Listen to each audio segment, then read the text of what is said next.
Vamos a charlar ya con nuestra primera entrevistada, con Soraya Pérez. Ella es diputada federal por el estado de Tabasco del PRI y bueno, pues en la mesa de discusión esta idea de hacer de Tabasco el laboratorio de la 4T, de esta ley chatarra, como muchos le denominan ya, que busca pues cerrarle el paso a los alimentos con alto nivel calórico, que se prohíba la venta a niños. ¿Cómo estás, diputada Soraya Pérez? Muy buenas tardes. Muy buenas tardes, muchísimas gracias por el espacio y saludo con mucho gusto a todo el auditorio. Gracias, Soraya. ¿Cuál es la postura del Partido Revolucionario Institucional en esta que ha sido pues una cruzada nacional? Antes de Tabasco estuvo Oaxaca, que ya es una ley, y bueno, en esa misma ruta se enfila la Ciudad de México y otras entidades del país.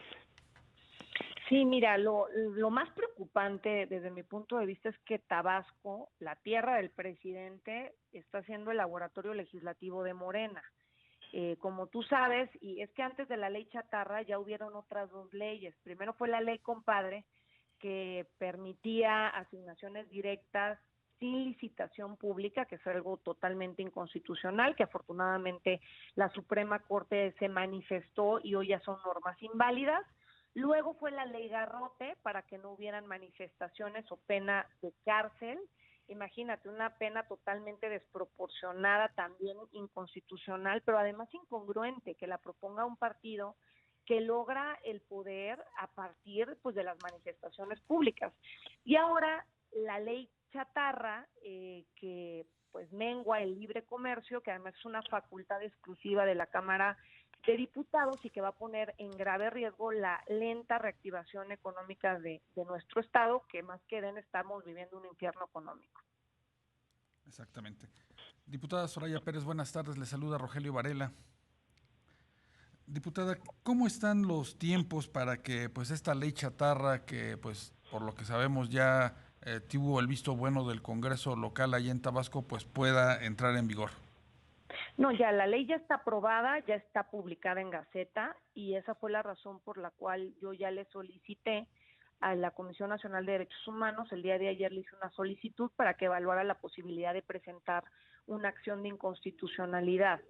Lo he hecho en algunas otras ocasiones, en las dos otras normas estatales que aprobaron, y ya le corresponderá a la Comisión Nacional evaluarlo y solicitarle a la Suprema Corte de Justicia que se pronuncie.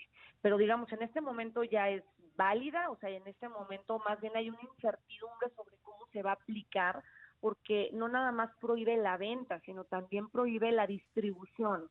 Y no sabemos con exactitud a qué se refiere con comida chatarra, digamos, además totalmente innecesaria, porque pues tú sabes que la Ley General de Salud ya contempla varias disposiciones en ese sentido para las escuelas.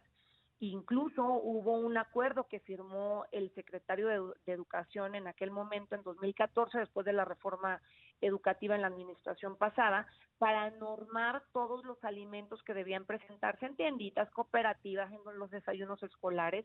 Y desafortunadamente pues había sido letra muerta, porque en este último ciclo escolar hubieron miles de reportes de que nadie vigilaba esta normativa en las escuelas. Entonces yo soy una convencida de que efectivamente hay un problema que atacar, que es el problema de obesidad, de la mala salud que tienen nuestros niños, pero esta no es la salida. Necesitamos salidas integrales y que no pongan en riesgo, pues digamos, un sector de la población importantísimo. Estás hablando de miles de MIPYMES. El 60% de las ventas de una MIPYMES es justamente de alimentos y bebidas de este sector. Entonces, en medio de esta apenas iniciada recuperación económica, la verdad me parece que es muy desatinado el momento, y más en un estado que realmente es el epicentro, además de la pandemia del coronavirus. Soraya, independientemente del golpe que esta ley tendría sobre los negocios micronegocios que acabas de describir, ¿qué hay en el ámbito de la sociedad, de la población? Porque en ningún momento se consultó a los papás, por ejemplo, de los niños.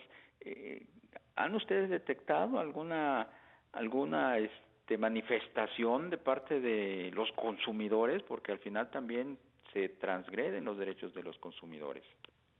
Fue una ley hecha al vapor, la verdad no hubo un debate abierto legislativo y mucho menos un parlamento abierto.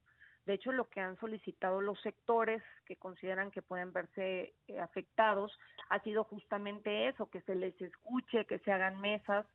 El día de hoy, la presidenta de la mesa directiva en el Congreso local dijo que bueno, que respetaba mi opinión y el que haya yo interpuesto este análisis a la Comisión Nacional de Derechos Humanos, y yo en ese sentido la invité a que, digamos, ya está aprobada, pero vamos a sentarnos a la mesa, todos los involucrados, todos los sectores que consideran que van a verse afectados, y encontremos respuestas a este problema. Yo insisto, efectivamente Tabasco es uno de los estados con mayor obesidad, pero hay muchísimas otras cosas que se pueden hacer antes de afectar la economía. Justamente ahorita que estamos viviendo esta afectación económica sin precedentes para México, somos el país de los países más afectados por la pandemia, y Tabasco evidentemente pues no es la excepción.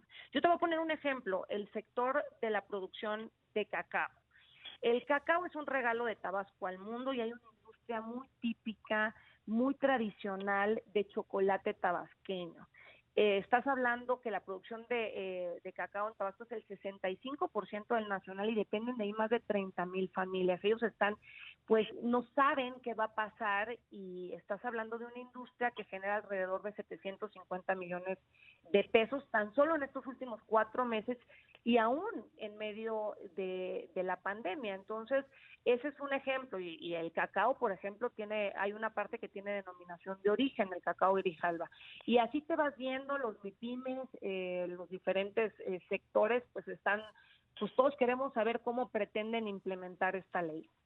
Exactamente, diputada Soraya. En ese sentido, pues la supervisión, ¿cómo podría darse cuando también se tiene una enorme economía informal, pues en gran parte del país, incluido por supuesto Tabasco?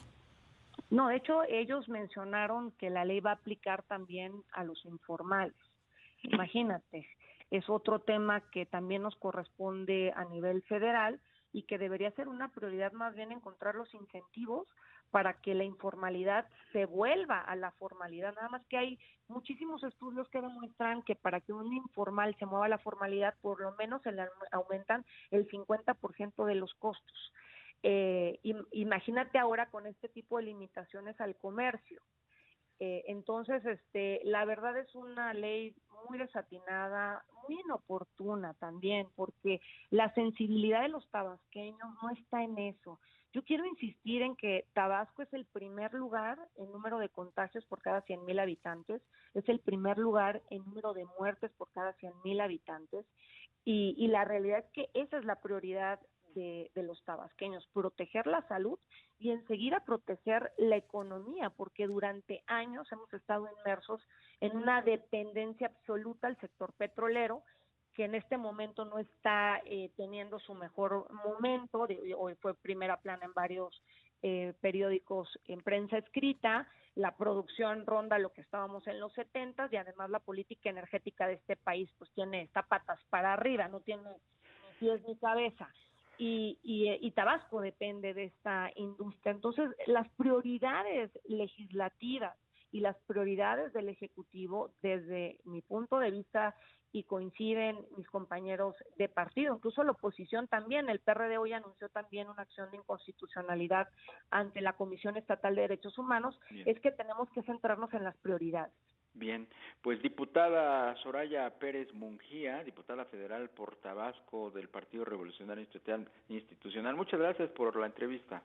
Muchísimas gracias a ustedes, de verdad, y la verdad, como única diputada federal de oposición en la tierra del presidente, mi compromiso va a seguir siendo informar lo que se está haciendo y proponer medidas de solución. Muchísimas gracias. Muchas gracias, diputada.